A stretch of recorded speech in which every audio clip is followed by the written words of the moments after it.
Production houses का door knock करके ऐसे ही चला जाते थे, लेकिन काम नहीं मिल रहा था। देवा का रिचुअल है ऋषभ, आप लोगों को स्टेटमेंट देना पड़ा कि आप वो देवा रिचुअल को लाइटली मत लो। ये जो वायरल होने का जो थॉट प्रोसेस में कुछ लोग जो ऐसे हरकत करते हैं, मैं वो दैव को मानता हूँ, मेरा घर का है। कंतारा की बात करें, आपके लिए क्या ये इजी था? रियली हार्ड फॉर अस कि वी हैव प्रॉमिस अक्टूबर 2 आ रहा है करके, वो प्रॉमिस फुलफिल करने के लिए हम इतने सारे एफर्ट डाल दिए। और ऋषभ, हम आपको अब हिंदी फिल्म में कब देखेंगे? I mean people have been waiting to ask you this.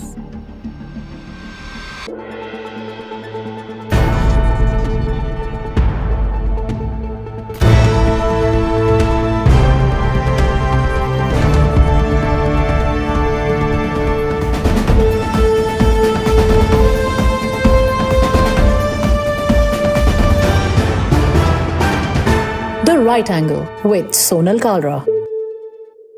वो कौन से ऐसे 4 कपल्स हैं जिन्होंने दिवाली से एकदम पहले अपने रिलेशनशिप स्टेटस का धमाका चला दिया? बॉलीवुड में सिर्फ 6 साल का करियर था, पर फिर भी ये चेहरा देखकर आप इन्हें तुरंत पहचान लोगे। लेकिन आजकल ये कहाँ है? आपने रील्स पे बॉलीवुड सेलिब्रिटीज को फेस्टिव पार्टीज जरूर अटेंड करते हुए देखा होगा, लेकिन आज हम आपको बताएंगे कि इन पार्टीज में एक्चुअली होता क्या है। Hello and welcome back once again. ये है द राइट एंगल शो। मैं हूं Sonal Kalra and our snacking partner for today is American pistachios. Let's check out the weekly wrap. Salman Khan ने इस हफ्ते फाइनली करारा जवाब दे दिया है फिल्म मेकर AR मुर्गदौस को। Well, the two had collaborated for the 2025 film Sikandar, जो कि ना सिर्फ कमर्शियली बट क्रिटिकली भी फ्लॉप हो गई थी। तो हुआ ऐसा कि मुर्गदौस ने अभी रिसेंटली एक इंटरव्यू दिया जिसमें उन्होंने सिकंदर के फ्लॉप होने का जो ब्लेम है वो सीधे सीधे सलमान खान पे डाल दिया। आप उनका एक्चुअल कोट स्क्रीन पे देख सकते हैं, बट बेसिकली उन्होंने ये कहा कि सलमान खान बहुत लेट आते थे, सुबह के सीन्स भी होते थे अगर शूट में तो सलमान रात को 8 बजे के बाद आते थे, और उन्होंने कहा कि हमें जल्दी काम करने की आदत है और कई बार बच्चों के साथ सीन होता था तो उन्हें VFX और ग्रीन स्क्रीन के साथ दिन क्रिएट करना पड़ता था क्योंकि सलमान खान रात में शूट कर रहे थे। अब सलमान ने इसका जवाब जो है वो अपने रियलिटी शो बिग बॉस में दिया है एक एपिसोड में। उन्होंने ये कहा, और मैं उन्हें कोट कर रही हूँ, क्या है ना कि मैं सेट पे रात के 9 बजे पहुंचता था तो उससे गड़बड़ हो गई, मेरी पसलियां टूटी हुई थी। जो हमारे डायरेक्टर AR मुर्गदौस साहब जो हैं उन्होंने ये कहा। लेकिन जो अभी उनकी पिक्चर आई है मदरासी, वो उसमें तो एक्टर सुबह 6 बजे पहुंच जाते थे। मदरासी पिक्चर को जो उन्होंने डायरेक्ट किया है वो बहुत बड़ी फिल्म बन गई है, वो सिकंदर से भी बड़ी ब्लॉकबस्टर हो गई है। सो बेसिकली यहाँ पे सलमान खान सार्कास्टिक हो रहे हैं बिकॉज AR मुर्गदौस की जो रिसेंट फिल्म है मदरासी वो कमर्शियली अच्छा नहीं कर पाई, तो सलमान खान ने ये तंज उन पे मुर्गदौस को ले लिया है। अब देखिए, गलती चाहे जिसकी भी हो, Salman while giving this reply slayed it like Sikandar with his defence. और तो और उसी एपिसोड में उन्होंने ये भी एक्सेप्ट किया कि जो अरिजीत सिंह के साथ उनका झगड़ा हुआ था, जो कोल्ड वॉर चली थी, वो सब उनकी खुद की साइड से क्रिएट की हुई मिसअंडरस्टैंडिंग थी। सो देर आए दुरुस्त आए सलमान, लेकिन आपने यहाँ पर काफ़ी अच्छा ह्यूमिलिटी वाला काम कर दिया।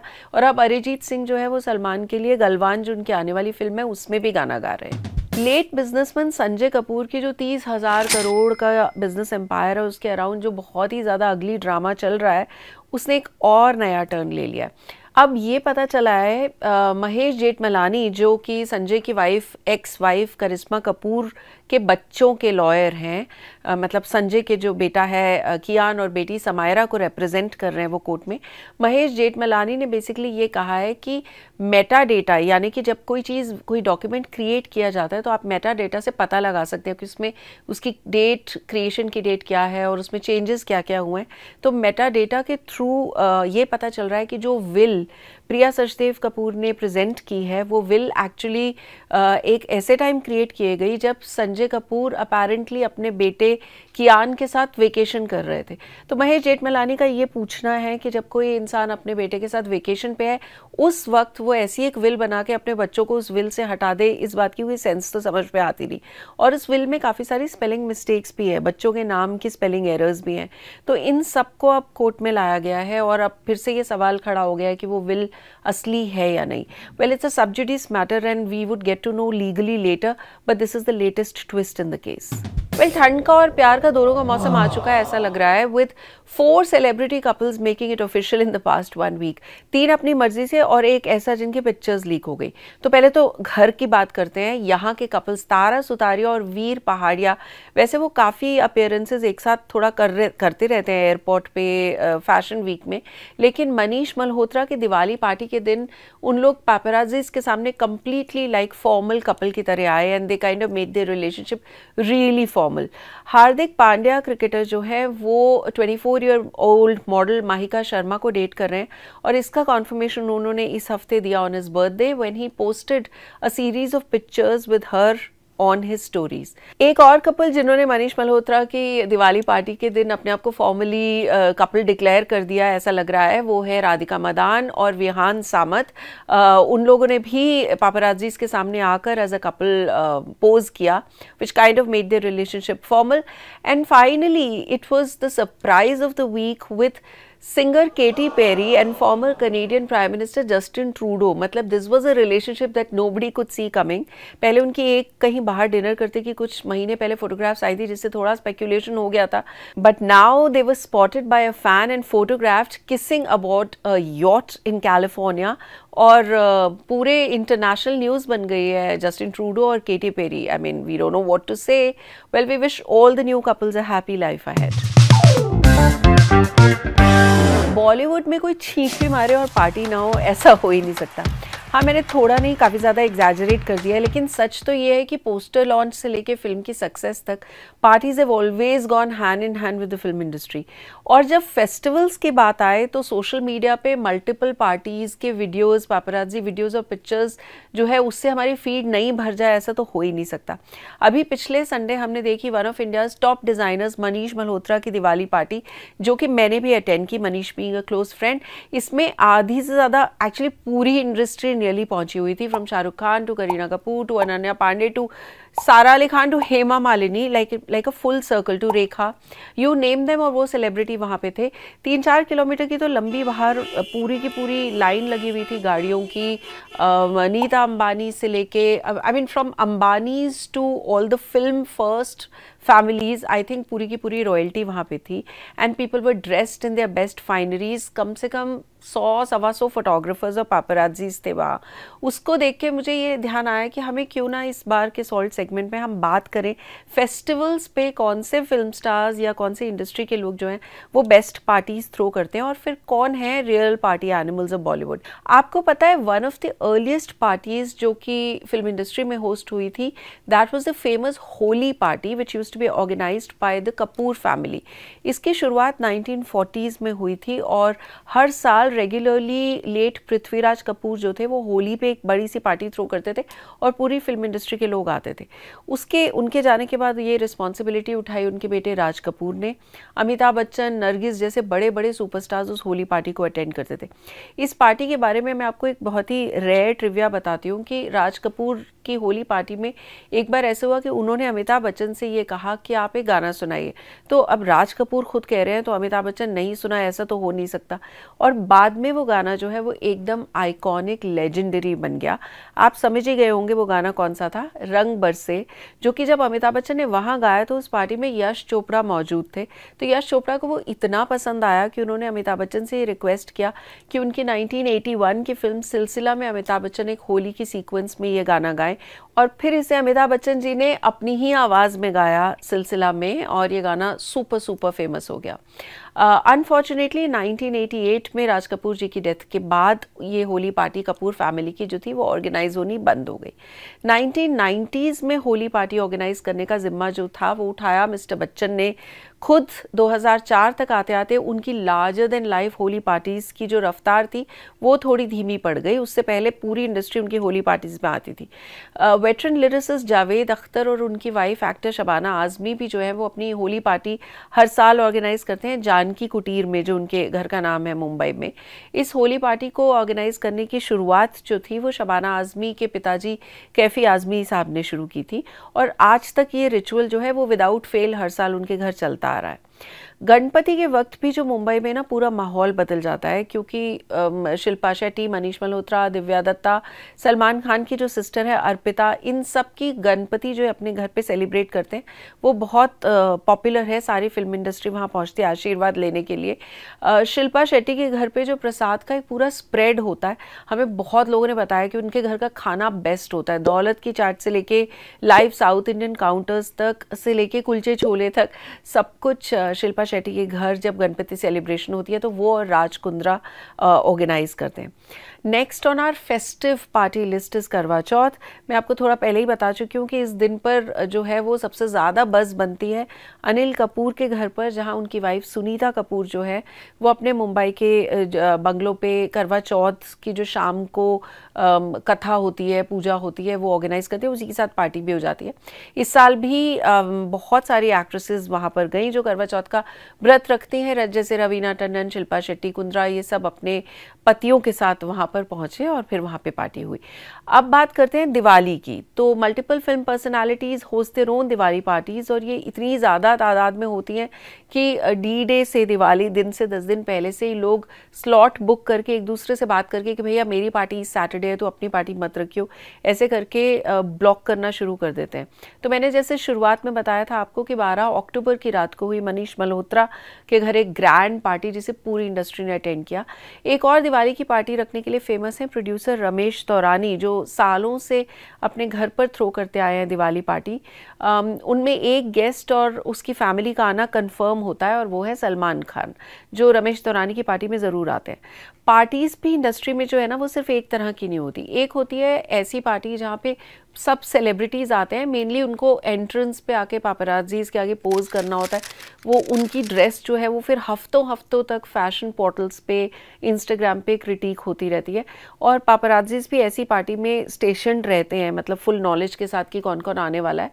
तो एक बहुत पब्लिकली इसको ऑर्गेनाइज किया जाता है। अंदर का माहौल जो होता है वो नॉर्मल चिट चैट चल रही होती है, नेटवर्किंग हो रही होती है, लाउड म्यूजिक होता है, लोग एक दूसरे से बातें कर रहे होते हैं और फिर टुवर्ड्स द एंड डांस होता है। एक और टाइप की पार्टी होती है जिसमें बहुत ही एक्सक्लूसिव छोटी guest list, limited guest list होती है, और यहाँ पे भी बहुत धमाल होता है with everyone in there to element, because वहाँ के फोटोज लोग अंदर नहीं ले रहे होते। वी हियर कि अमंग द ओन पीपल, जहाँ ये लिमिटेड वाली पार्टी होती है, the wildest animals, party animals in the room who are used to dancing in till the morning are actually Shahrukh Khan and Ranveer Singh. Shahrukh Khan तो अक्सर पार्टीज़ पे जो है वो बहुत लेट आते हैं, मतलब 1:30-2 बजे के बाद शाहरुख खान की एंट्री होती है। वो रेड कार्पेट पे पापराजीज़ के सामने भी नहीं जाते, चुपचाप क्वाइटली साइड से एंटर करते हैं। और फिर एक वक्त ऐसा आता है अर्ली मॉर्निंग वाला जहाँ फुल पार्टी माहौल होता है और फिर खूब डांसिंग चलती है। और कुछ ऐसे भी लोग हैं जो या तो पार्टीज़ में दिखाई नहीं देते, और देते भी हैं तो बहुत एक्सक्लूसिव, बहुत लिमिटेड पार्टी में और बिल्कुल कोने में। जैसे अक्षय कुमार, जो कि सारी इंडस्ट्री जानती है कि वो पार्टीज़ अटेंड नहीं करते, वैसे तो वो पार्टीज़ में जाते ही नहीं, अगर जाते भी हैं तो बहुत जल्दी जाते हैं और बहुत जल्दी वापस आ जाते हैं। इसी तरह आमिर खान, उनको लाउड म्यूज़िक बिल्कुल पसंद नहीं है, तो वो पार्टीज़ में अगेन बहुत कम जाते हैं। अगर जाते हैं तो बहुत एक शांत सा कोना पकड़ लेते हैं, नहीं तो एक अलग कमरे में चले जाते हैं और अपने कुछ 3-4 फ्रेंड्स के साथ बातें करके अपना वक्त बिताते हैं। एक और staple pre Diwali party organise होती है शिल्पा शेट्टी और राज कुंद्रा के घर पे। 2010 से उन्होंने ये रिचुअल किया था। कोविड के टाइम एक आध बार उन्होंने मिस किया, पर हर बार अदरवाइज उनके फ्रेंड्स दिवाली पार्टी पे होते ही हैं। और जैसा कि मैंने बताया, बहुत लोगों ने कहा है कि उनके घर का खाना बहुत अच्छा बनता है जब उनके घर की पार्टी होती है। One of the oldest Diwali parties is also, however, hosted by producer Ekta Kapoor, जो लगभग 20 साल से ये रिचुअल फॉलो करती आ रही है। उसमें टीवी वर्ल्ड के सारे बड़े बड़े नाम्स आते हैं। I mean Ekta Kapoor of course, so all TV stars are there, उनके गारंटीड गेस्ट लिस्ट होते हैं और उनके बहुत सारे फिल्म के लोग भी वहाँ पर मौजूद रहते हैं। इनकी कार्ड पार्टीज़ भी होती हैं, मतलब बहुत सारे स्टार्स हैं जो दिवाली से पहले हम लोगों की तरह ही कार्ड पार्टीज़ ऑर्गेनाइज करते हैं, और सुना है कि वो कार्ड पार्टीज़ में मतलब काफ़ी सुबह तक वो पार्टीज़ चलती हैं। ये कार्ड पार्टीज़ में तो ऐसा सुनने में आता है कि पहले एक्टर्स और प्रोड्यूसर्स जो है वो गेस्ट्स वो ब्रीफकेस भर भर के पैसे लाते थे just to be able to try their luck. वैसे एकता कपूर की पार्टीज़ की एम्बियंस जो है वो काफ़ी चिल बताई जाती है, और कार्ड पार्टीज़ में एक ऐसा इंसान जिसकी टेबल पे कोई नहीं बैठता क्योंकि वो हमेशा जीतते हैं, वो है अक्षय कुमार। वैसे मैंने आपको बताया कि अक्षय कुमार ज़्यादा पार्टीज़ में जाते नहीं है, पर अगर वो जाते हैं तो ऐसा सुनने में आया है कि वो कार्ड्स पार्टी पार्टी में उनको कोई हरा नहीं सकता, तो इस वजह से लोग उनकी टेबल अवॉइड करते हैं।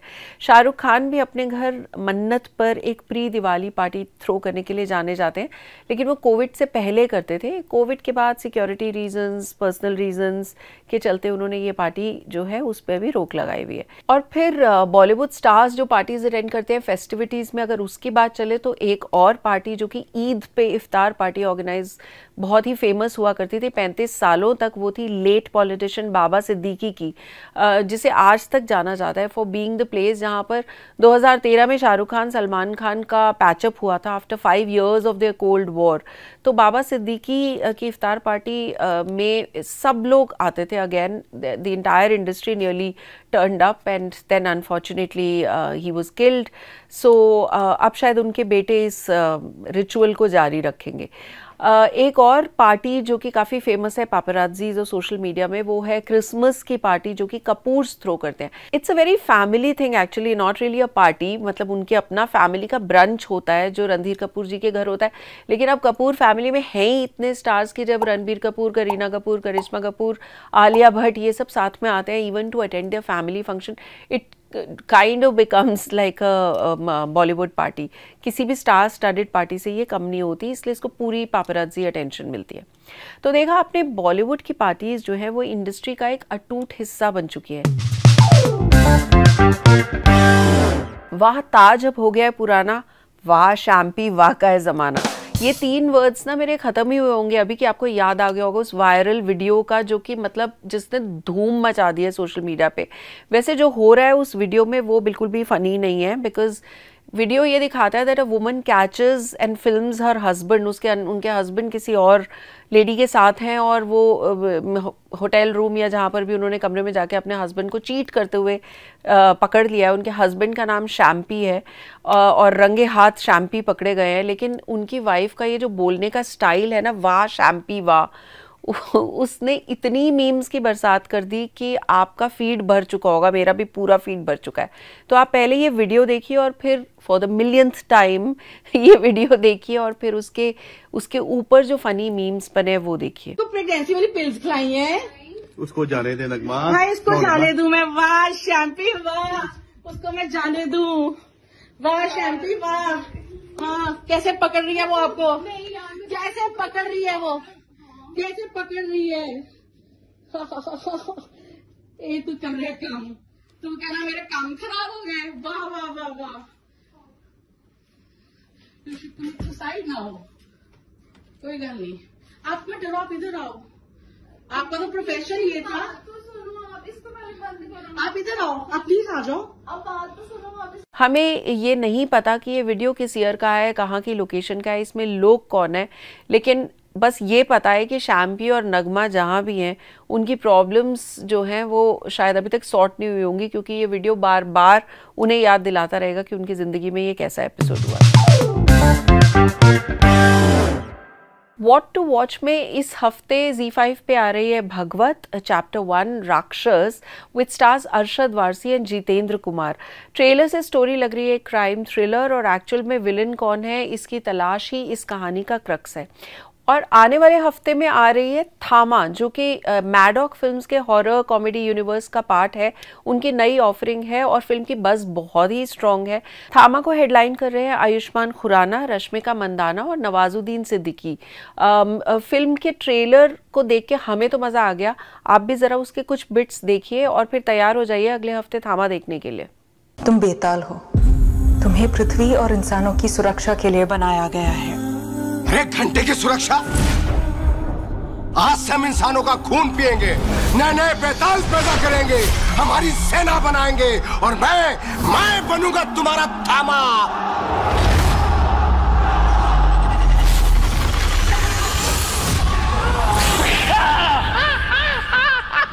पर सर आप हो कौन?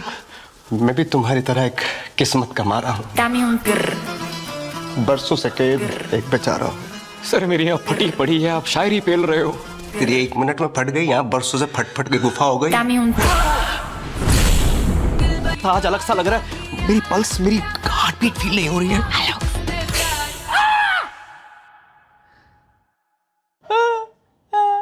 अब मैं क्या करूंगा? मेरी लाइफ, मेरे एम्बिशन सब खत्म। राजमा चावल कैसे खाऊंगा? और अब बारी है OTT मीटर की, हमारे right angle OTT meter which is brought to you by C voter media tracker. हम हर बार आपको देते हैं एक अनबायस्ड ऑथेंटिक रिपोर्ट कार्ड किसी ऐसी फिल्म या वेब शो का जो हाल ही में OTT में रिलीज हुआ हो। In this segment we aim to break down the buzz around the release, the conversions that it achieved and of course the real ratings. इस हफ्ते हमारे रेडार पे है वॉर 2 जो अब नेटफ्लिक्स पे आ गई है। The film stars Hrithik Roshan और जूनियर NTR। ये फिल्म अगस्त में थिएटर्स में रिलीज हुई थी और थिएटर्स में इसने अच्छा नहीं किया। It had a really average run and now the film is available on OTT for the viewers. इससे पहले कि मैं आपको वॉर का वर्डिक्ट बताऊं, वॉर 2 का, मैं आपको ये बताऊं कि हमारा OTT मीटर वर्क कैसे करता है। Every new release, whether it's a film or a series, is evaluated on 3 parameters: buzz, conversion and ratings. Buzz का मतलब ये होता है कि उस फिल्म के बारे में हर 100 में से कितने लोगों को पता है कि वो आने वाली है। Conversion होता है कितने लोग जिनको पता है उन्होंने ये फिल्म या वेब सीरीज को कितने लोगों ने देखा 100 में से। और रेटिंग बेसिकली होता है कि उन्होंने 5 में से देखने के बाद इसको कैसी रेटिंग दी। To keep it fair and authentic, the findings are based on a random sampling method और ये हम इंडिया की वेरियस सिटीज से जो है सी वोटर ये डेटा गैदर करता है। Now coming back to war 2, अब जैसा कि मैंने आपको बताया फिल्म जो थी थिएटर्स पे अच्छा नहीं की थी, लेकिन because it's a Hrithik Roshan junior NTR film there was a very strong buzz of 89%. Even the conversions were fairly good at 70%. The final rating जिन लोगों ने इसको देखा है that also stands at a decent 3.19 out of 5. इससे हमें ये पता चलता है कि हर बार जो थिएटर्स पे किसी फिल्म की परफॉर्मेंस होती है और जो OTT पे फाइनली लोग उसे देखते हैं वो ज़रूरी नहीं सेम डायरेक्शन में मैच करे। इसका मतलब ये भी हो सकता है कि बहुत लोग वेट करते हैं। तो लगता है वॉर 2 के साथ भी कुछ ऐसा ही हुआ है। 1988 में पहली हिंदी फिल्म और 1994 में आई उनके करियर की आखिरी फिल्म, यानी कि सिर्फ 6 साल की जर्नी रही उनकी। आखिर कौन है ये एक्ट्रेस? आज की जनरेशन तो शायद ना जानती हो, but we are talking about Sonam Khan today. Born as Bakhtavar Khan in 1972, acting उनके खून में बसी हुई थी because her grandfather was also an actor, Murad, a very famous actor. 1987 में Sonam started her career with the Telugu film Samrat, लेकिन 1988 में यश चोपड़ा ने इन्हें स्पॉट कर लिया था और उन्हें चांस दिया to star in his film Vijay opposite Rishi Kapoor.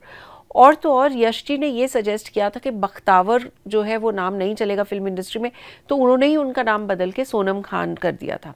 1989 तक आते आते Sonam had 9 films for a release including one of her biggest hits which was त्रिदेव।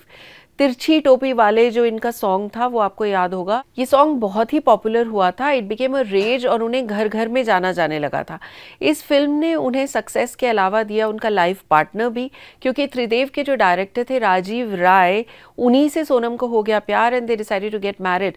1991 में उनकी शादी हुई और सोनम डिसाइडेड कि अब इसके बाद वो फिल्में छोड़ देंगी टू रेज अ फैमिली। हालांकि उन्होंने काम लेना छोड़ दिया, लेकिन उनकी साइन की गई जो फिल्म्स थी वो इतनी ज़्यादा थी कि 94 तक उन्हें वो कंप्लीट करती रही। 1994 में इंसानियत जो थी वो उनकी आखिरी फिल्म थी। राजीव और सोनम को एक बेटा हुआ Gaurav, who was diagnosed with autism. अपने बेटे को एक स्पेशल एजुकेशन देने के लिए the couple moved to New York and many other foreign countries. Rajiv Rai पे अंडरवर्ल्ड के भी काफ़ी थ्रेट्स थे, तो इस वजह से वो इंडिया से बाहर ही रहना शुरू हो गए थे। लेकिन उनकी शादी इस बीच बिखर गई और सोनम और राजीव ने 2001 में सेपरेशन ले लिया एक दूसरे से। 2012 में सोनम रिटर्न टू इंडिया, लेकिन एक्टिंग की दुनिया से वो अभी तक भी दूर ही दिखती हैं। 2017 में सोनम ने दूसरी शादी कर ली विद डॉक्टर मुरली पोदुवाल, जो कि एक ऑर्थोपेडिक सर्जन है। ऊटी में उनकी शादी हुई थी। लास्ट ईयर एक इंटरव्यू में सोनम ने ये एक्सप्रेस किया था कि उन्हें रिग्रेट है, उन्हें शायद कभी एक्टिंग छोड़नी नहीं चाहिए थी, ऐसा उनका कहना था। उन्होंने ये भी बताया कि उनका बेटा गौरव, जो कि अब अपने अर्ली 30s में है, he leads an independent life now and she is awaiting a comeback into the film industry. और अब हम आते हैं ऑन कॉल विद सेगमेंट में, जिसमें इस हफ्ते मेरे साथ जुड़ रहे हैं एक national award winning actor, director, and if I had to give him another name I would call him super versatile. Kantara chapter 1 के साथ आप उनको जोड़ेंगे, और आप में से बहुत ने कंतारा पहले वाली भी देखी होगी, उसके बाद वो हिंदी फिल्म इंडस्ट्री में भी बहुत फेमस बन गया because the film has done really well. He is a multi faceted personality and as I said a national award winner. Please welcome Rishabh Shetty. Hi Rishabh, how are you? Thanks for being on the right angle. Hi hi, I am good. आप कैसे हो? मैं बिल्कुल ठीक हूँ. Thank you for being on the right angle Rishabh. Rishabh, आप कहाँ हो अभी? I mean which city, which part of the world are you in right now? मैं तो अभी मुंबई में हूँ. मे बी थोड़ा वीकेंड इधर प्रमोशन के लिए आया था, तो almost done with the promotions, so वापस जाने का प्लान कर रहे हैं. Well, तो प्रमोशंस की बात करें तो let me congratulate you Rishabh on Kantara chapter 1. You've hit the ball out of the park. मतलब इतनी पसंद की जा रही है फिल्म, तो अभी तक आपको बेस्ट कॉम्प्लीमेंट कंतारा चैप्टर 1 के लिए किससे मिला है? कैसे बोलूं, मतलब बहुत मिला है, जो बहुत लोडेड हूँ, तो मतलब इतने सारे आए, मतलब एक तो पिक नहीं कर सकता हूँ मैं. Everyone from audience, film critics, film makers, writers, actors, बड़े बड़े stars, journalist, so specially the audience, सबका बहुत सारा कॉम्प्लीमेंट मिला है, तो थैंक यू कहना चाहता हूँ. That's it. एक तो पिक नहीं कर सक रहा हूँ मैं. That's really sweet. ऋषभ, मैं I'm very curious to know कि आपने किस उम्र में अपना नाम बदला? How old were you when you changed your name from Prashant to Rishabh? I think 2007-8. So पहले मैं 2 फिल्म में एडी का काम किया था, 2004 एंड 2005. सो उस समय में अभी भी वो एंड टाइटल में प्रशांत शेट्टी है एडीज का टीम में. तो उसके बाद मेरा थोड़ा ट्राई कर रहा था, अपॉर्चुनिटी नहीं मिल रहा था. बहुत सारे दिन हम ऐसे ही बैठ के प्रोडक्शन हाउसेस का डोर नॉक करके ऐसे ही चला जाते थे, लेकिन काम नहीं मिल रहा था. एंड मैं और मेरा दोस्त कुछ ये न्यूमरोलॉजी का बुक लेके आया था. तो मैं तो इंग्लिश उतना ये नहीं हूँ मैं, वो पूरा उसमें पढ़ के मुझे बोल रहा था. सो आई वाज बहुत क्यूरियस था, क्योंकि मेरा पापा भी एस्ट्रोलॉजर है प्रोफेशनली. ओह, अच्छा. वास्तु एंड एस्ट्रोलॉजी देखते हैं बहुत साल से. तो उस समय हम बहुत डिस्कशन करते थे कि बहुत सारे बड़े बड़े एक्टर्स, उनका ओरिजिनल नाम दूसरा है, स्क्रीन नेम चेंज हो गया है, एंड स्क्रीन नेम चेंज होने के बाद उनको बहुत ये स्टारडम मिला है, बहुत बड़े बड़े लेजेंड्स बन गए. ऐसा स्टोरीज हम बहुत सुना है. वही थॉट प्रोसेस था, कुछ प्रशांत रख के कुछ काम नहीं मिल रहा था, चले चेंज करके कुछ काम मिलेगा करके, वो भी एक एफर्ट अटेम्प्ट था. तो बहुत सारे अटेम्प्ट करके आ रहा था मैं. सो ये भी एक अटेम्प्ट था. पापा को बोला मैं, अभी मैं स्क्रीन नेम चेंज करने के लिए प्लान कर रहा हूँ, कुछ सजेस्ट करो करके. सो मेरा प्रशांत भी पापा ने रखे थे, तो ऋषभ भी उन्होंने वापस रीनेमिंग कर दिया मुझे. तो ऋषभ, आपको फिर ये नाम चेंज करके अपने पापा से एस्ट्रोलॉजिकल ब्लेसिंग्स भी मिल गई और फादर ब्लेसिंग्स भी मिल गई. I mean it's clearly working for you. तो ऋषभ, ये जो कंतारा की बात करें, वेदर द फर्स्ट वन और chapter 1, it's a very layered nuanced film. तो ऐसी फिल्म को, मतलब मुझे ऐसा लगता है कि बहुत ही मुश्किल होगा एज अ डायरेक्टर कि आप इसे खुद इसको प्ले करें, मतलब एक्टर का भी काम करें और डायरेक्टर का भी काम करें on such a complicated intense film. पर आपके लिए क्या ये इजी था to translate your own vision on to screen as an actor?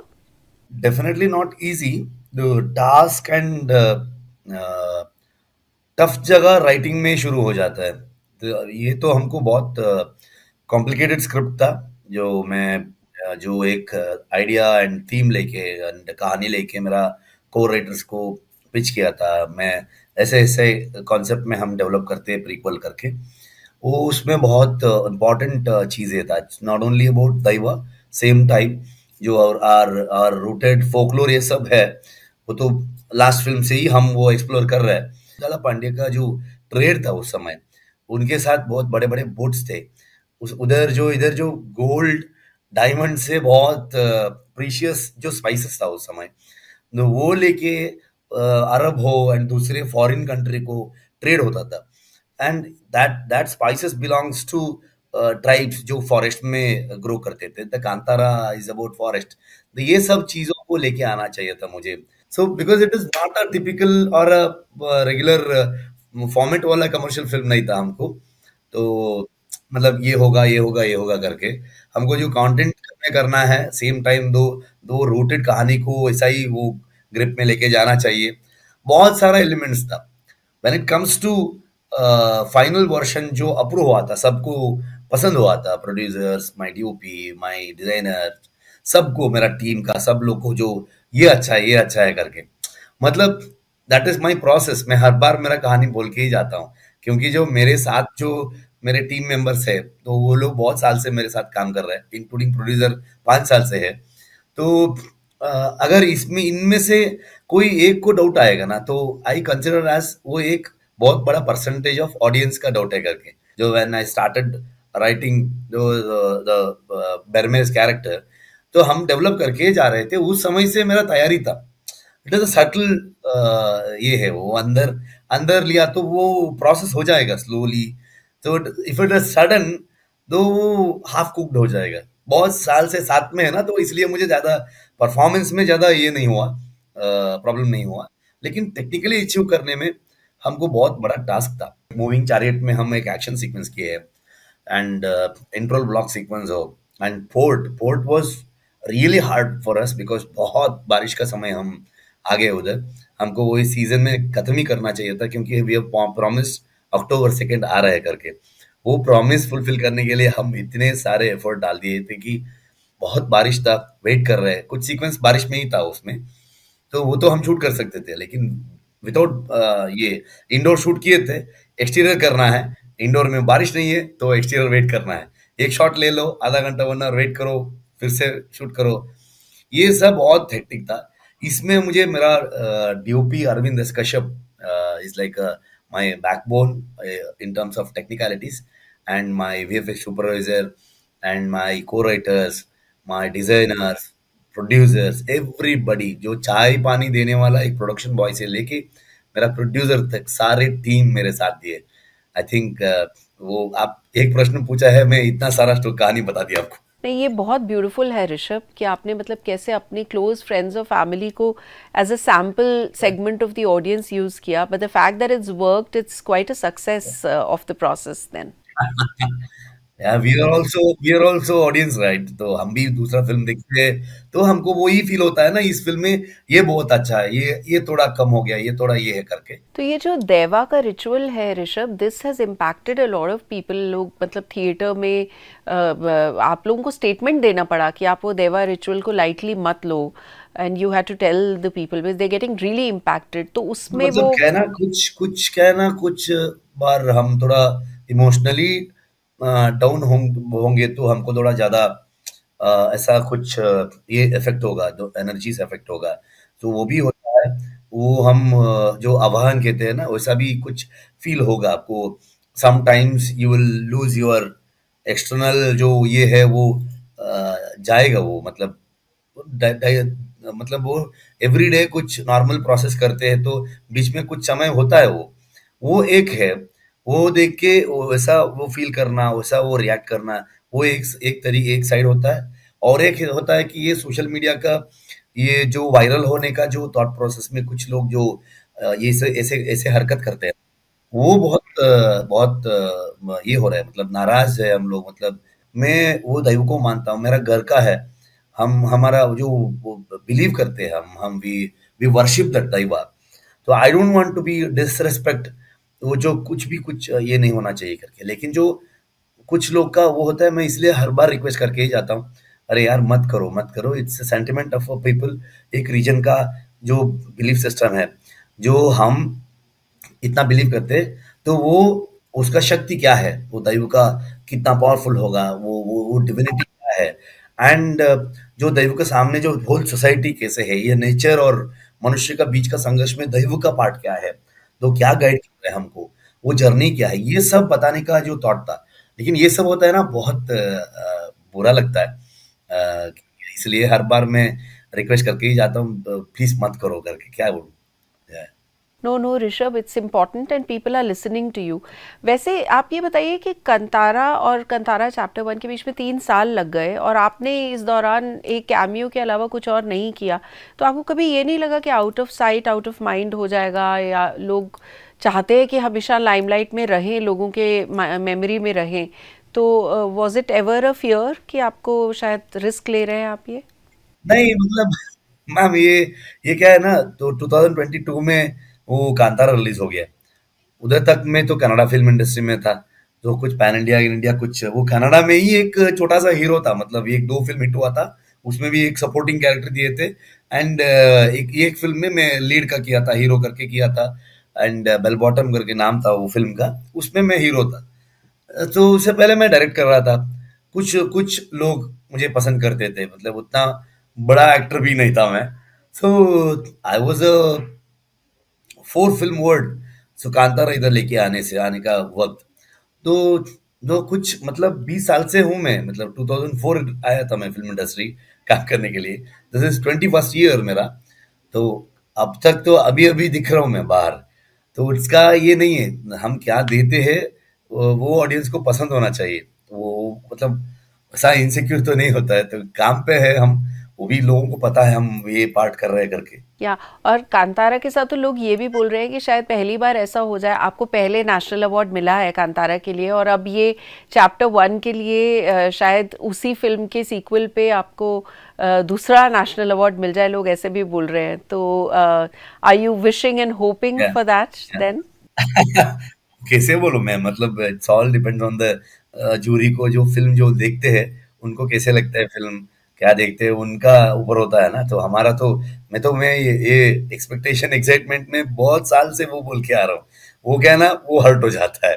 तो जो एक्सपेक्ट करने का कुछ नहीं है, क्योंकि मैं कांतारा में कुछ भी एक्सपेक्ट नहीं किया था, लेकिन जो लोग इतने सारे प्यार दिए है, आशीर्वाद दिए है, जो जो ये कांतारा इतना बड़ा स्केल में हम करने के लिए जो मौका एक्चुअली ऑडियंस ने दिए है, जो वो फिल्म को उतना बड़ा हिट किया, तो इसलिए हमको पूरे टीम को ऐसा एक प्रोडक्ट को आपको पेश करने के लिए एक अपॉर्चुनिटी दिया है।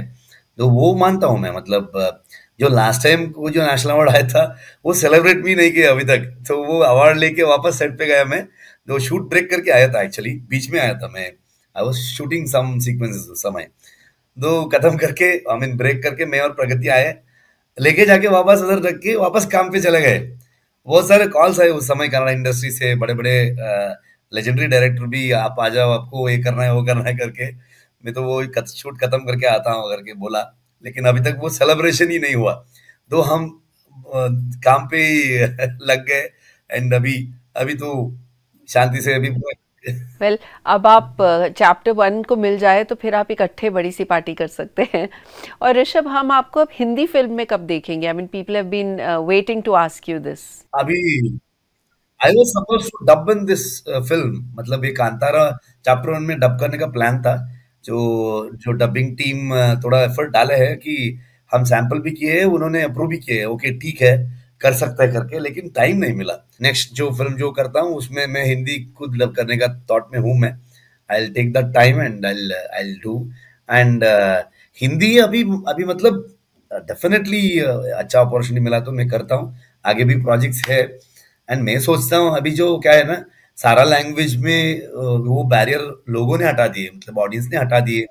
अभी people are not seeing as a Kannada film और तेलुगु, तमिल, मलयालम और Hindi film. So it has become an Indian film. So ऐसा देखने के लिए शुरू किए, दैट बहुत अच्छा बात है वो। बहुत मैं खुश हूँ उसके बारे में। I think it is an Hindi film also now. जो कांतारा शुरू हुआ एक कोर तो कन्नड़ा फिल्म है, लेकिन अभी वो हिंदी भी है, सारे लैंग्वेज का भी फिल्म हो गई है ना। वेल अब तो कांतारा सबकी हो गई है, हर लैंग्वेज की अपनी फिल्म लगती है Rishabh. And my last question to you is actually the signature question of this show, कि आपसे लोग कितना मोटिवेट होते हैं, इतना इंस्पिरेशन लेते हैं। तो अगर किसी को, किसी एस्पायरिंग फिल्म मेकर को या एक्टर को कल का ऋषभ शेट्टी बनना है तो उसको क्या करना चाहिए? सच में मुझे भी पता नहीं। You believe in your self and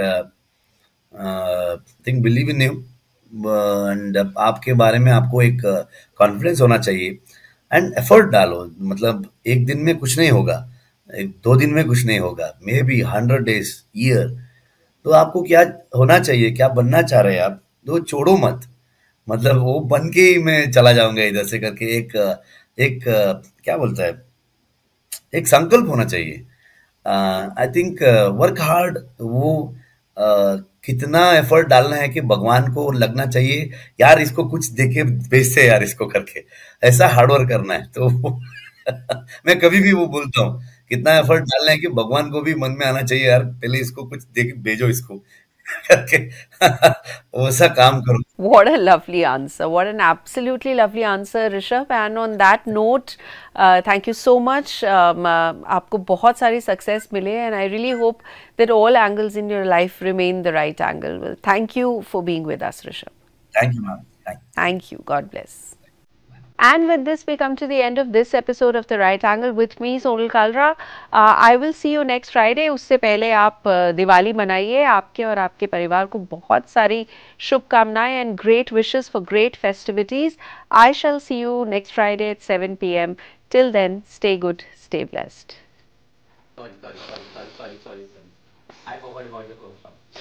मेरी लेफ्ट हथेली में खुजली हो रही है, पैसा आएगा कि जाएगा?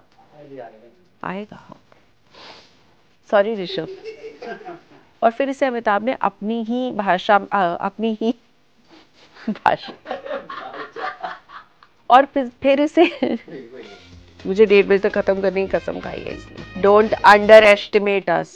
जाना जाने